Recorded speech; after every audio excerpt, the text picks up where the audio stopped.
Well, as they are gathered to try to choose that new Supreme Leader, we thought it would be a good time to take a look at what that Supreme Leader actually does, what power he holds. It is, of course, always a he. And to answer these questions, we're joined on set by Caris Garland from our news desk. Hi, Caris. Hi, Angela. So the Supreme Leader is right at the top of the power structure. And what does that position entail?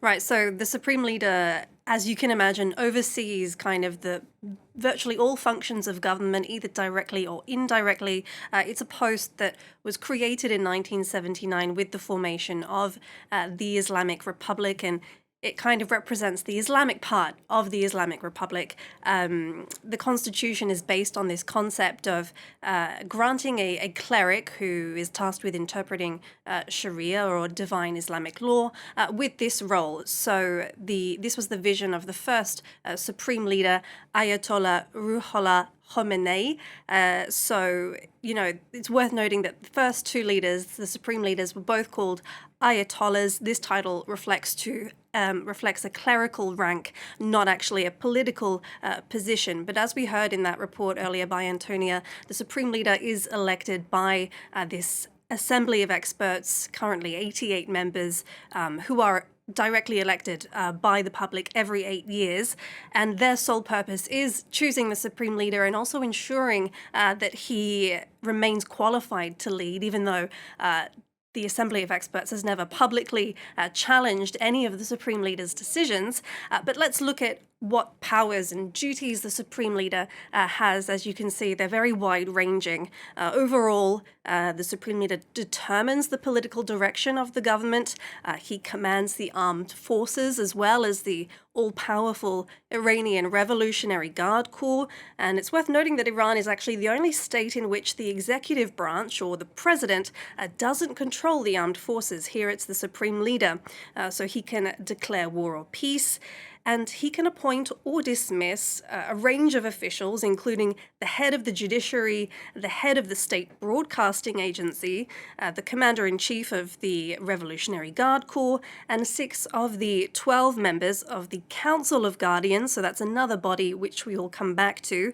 And the Supreme Leader also appoints the president after the election. And how does the role of the Supreme Leader differ from that of the president? How do they divide their powers? Yeah, so this is the Republic, part of the Islamic Republic. But the Republican elements in Iran do always subordinate back to the will of the Supreme Leader. The president is the second highest ranking official, so the head of government, not the head of state. And he's kind of in charge of day-to-day administration, especially economic matters. The president can kind of shape foreign policy, but at the end of the day, that reverts back to the Supreme Leader. So the president currently, President Pezeshkian, as we can see, they serve a 4-year term with a maximum of 2 terms consecutive. And even if they are directly elected by the public before standing for election, the candidates must be approved by the Council of Guardians, which I mentioned earlier.